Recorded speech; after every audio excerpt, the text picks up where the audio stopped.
ওকে, so আমরা এখন আসলে ধারার 3 নাম্বার প্রবলেমটা সলভ করব। সো সেই প্রবলেমটা হচ্ছে write a C program for cube sum of first natural numbers.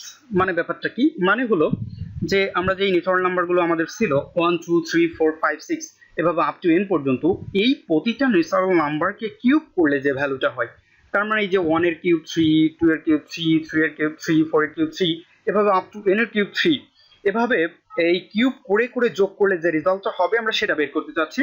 তো এটা বের করার জন্য আমরা আসলে দুইটা ওয়েই ফলো করব। একটা হলো আমরা হচ্ছে লুপ ইউজ করে করব, আরেকটা হচ্ছে এটা বের করার জন্য যে সূত্রটা আছে সেটা ইউজ করেও করব। সো সূত্রটা হচ্ছে আপনারা জানেন যে 1 + 2 + 3 এই যে ডিরেক্ট ন্যাচারাল নাম্বার যোগ করলে যে সূত্রটা হচ্ছিল n × n + 1 ডিভাইডেড বাই 2, এটার আসলে বর্গ করলে যে রেজাল্টটা হয় সেটাই হচ্ছে আসলে cube first n natural number cube করলে যে রেজাল্ট হয় সেটা। ঠিক আছে, তো আমরা আসলে দেখি কি করে কোডিং এ চলে যাই আমরা ডিরেক্ট। তো সেটা করার জন্য আমরা ফার্স্টে যেহেতু n এর ভ্যালুটা জানি না, আচ্ছা তার আগে আমরা একটু লজিকটা বলে নিই। সেটা হলো আমরা n এর ভ্যালুটা ফার্স্টে ইউজারের কাছ থেকে ইনপুট নিব, ইনপুট নিয়ে দেন হচ্ছে সেই ভ্যালুটাকে n নামক একটা ভ্যারিয়েবলের মধ্যে অ্যাসাইন করব। অ্যাসাইন করার পরে এবার হচ্ছে আমরা একটা লুপ চালাবো। সো লুপ চালানোর পরে আমরা 1 থেকে n পর্যন্ত প্রতিটা ভ্যালুকে, মানে লুপের যেই ভ্যালু থেকে স্টার্ট করব সেই প্রত্যেকটা ভ্যালুকে 3 বার গুণ করব বা হচ্ছে পাওয়ার করব 3 দিয়ে, করে করে দেন ফাইনালি যে ভ্যালুটা হবে সেই ভ্যালুটাকে আমরা সাম নামক একটা ভ্যারিয়েবলের মধ্যে যোগ করে করে রাখবো। সো তার জন্য আমরা ফার্স্টে n, i and sum এই তিনটা ভ্যারিয়েবলকে ডিক্লেয়ার করে নিলাম। ঠিক আছে, এবার কি কাজটা করব, এবার হচ্ছে আমরা ইউজারের কাছ থেকে n এর ভ্যালুটাকে ইনপুট নিতে চাই, তার মানে %d হচ্ছে %n। সো n এর ভ্যালুটাকে ইউজারের কাছ থেকে ইনপুট নিয়ে নিচ্ছি আমরা স্ক্যানএফ এর সাহায্যে। ঠিক আছে, আচ্ছা এবার আমরা কি কাজটা করতে যাচ্ছিলাম, এবার আমরা একটা ফর লুপ চালাবো। সো ফর লুপের মধ্যে আমরা যে ভ্যারিয়েবলটা i ডিক্লেয়ার করছি সেটার হেল্প নিব। হেল্প নিয়ে এবার আমাদের প্রোগ্রামটা কত থেকে লুপটা কত থেকে স্টার্ট হবে, 1 থেকে স্টার্ট হবে। সো আমরা এখানে ইনিশিয়ালাইজেশন সেকশন i এর বলবো হচ্ছে 1, দেন সেমিকলন দিয়ে এই ফার্স্ট স্টেপটা শেষ করব। এবার হচ্ছে আমাদের বলতে হবে আমরা কি কন্ডিশনটা দিতে যাচ্ছি আমাদের লুপের। সো কন্ডিশনটা হচ্ছে আমরা আপ টু n পর্যন্ত আমাদের লুপটা চালাতে চাই। দেন হচ্ছে i এর ভ্যালু ইনক্রিমেন্ট হবে, কত কত করে ইনক্রিমেন্ট হবে, i এর ভ্যালুটা 1 1 করে ইনক্রিমেন্ট হবে, দ্যাটস ওয়াই আমরা i++ ইউজ করলাম এখানে।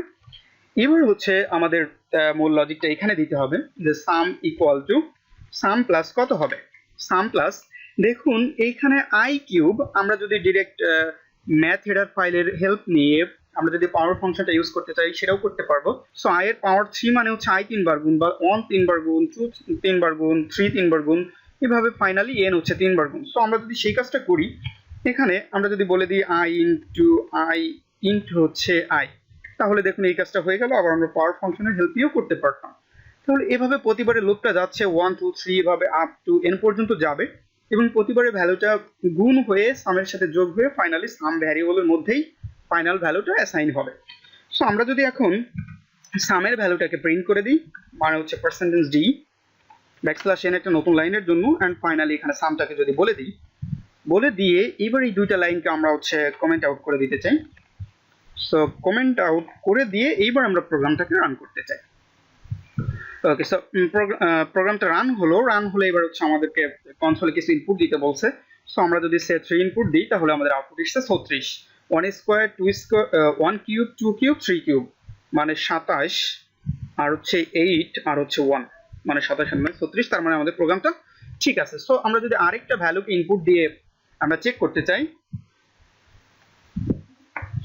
ফর এক্সাম্পল আমরা যদি 5 ইনপুট দিই তাহলে 2 2 5 আমাদের প্রোগ্রামটা ঠিক আছে। সো এটা গেল হচ্ছে একটা ওয়েতে। আচ্ছা এখন হচ্ছে আমরা আমাদের যে 2 নম্বর ওয়েটা ছিল, মানে হচ্ছে 1 কিউব প্লাস 2 কিউব এভাবে আপ টু n কিউব করলে যে রেজাল্ট হবে সেটা হচ্ছে আমরা যে সূত্রের সাহায্যে করতে পারতাম, n × n + 1 ডিভাইডেড বাই 2 তার স্কয়ার করলে যে রেজাল্টটা হতো সেটা হচ্ছে আমাদের অ্যাকচুয়াল রেজাল্ট। সো আমরা সেই ওয়েটা ফলো করব। সো সেটা করার জন্য আমরা সামের মধ্যে কত করব, ফার্স্টেই সামের মধ্যে হচ্ছে আমরা ফার্স্টেই যেটা করতে চাই সেটা হলো n ইনটু, আমরা যে সূত্রটা দিতে চাই n × n + 1, একে ডিভাইড করতে চাই কত দ্বারা, 2 দ্বারা। সো এটা হলো আমাদের ফার্স্টে n × n + 1 ডিভাইডেড বাই 2, আমরা জানি এতটুকু করলে হচ্ছে আমাদের 1 + 2 + 3 মানে এভাবে আপ টু n পর্যন্ত, দ্যাট মিন্স হচ্ছে ন্যাচারাল নাম্বারগুলোর সামেশন করলে যে রেজাল্ট হয় সেটা দিবে। বাট আমাদের কি কাজটা করতে হবে, আমাদের কাজটা করতে হতো এতটুকু আমরা করলাম, করার পরে দেন হচ্ছে সেটার স্কোয়ার করতে হবে, ঠিক আছে। তো আমরা যদি চাই এটাকে 2 বার গুণ করতে, সেটাও করতে পারবো। আমরা যদি চাই যে ম্যাথ হেডার ফাইলের সাহায্য নিয়ে পাওয়ার ফাংশনটা ইউজ করে করব, সেটাও করতে পারবো। আবার আমরা আরেকটা সিম্পল ওয়ে ইউজ করতে পারি, সেটা হলো আমরা যদি বলে দিই যেহেতু এই সামের মধ্যে একবার n into n plus 1 divided by 2 চলে এসছে, সো এর সামের মধ্যে যদি আমরা সাম ইন্টু সাম করে দিই, তাহলেই কিন্তু আমাদের n into n plus 1 divided by 2 এর স্কোয়ার হয়ে যাচ্ছে, ঠিক আছে। সো এখন যদি আমরা প্রোগ্রামটাকে রান করে আমরা যদি 3 ইনপুট দিই, তাহলে দেখি আমাদের 36 অ্যান্সার আসছে, তার মানে ঠিক আছে আমাদের প্রোগ্রামটা।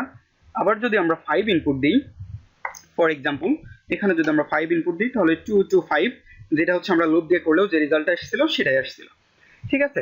সো এতটুকু হচ্ছে আসলে এই যে ধারার প্রতিটা নাম্বারের কিউব করে আপ টু n পর্যন্ত যোগ করলে যে রেজাল্ট হয় সেটা। আপনারা হচ্ছে আপনাদের কোড ব্লকসে যে প্রোগ্রামটা করবেন, করে হচ্ছে ডিফারেন্ট ডিফারেন্ট ইনপুটের জন্য তার আউটপুটটা কি আসে সেটা চেক করবেন। সো প্রোগ্রামিং এর সাথে কানেক্টেড থাকবেন। ধন্যবাদ সবাইকে।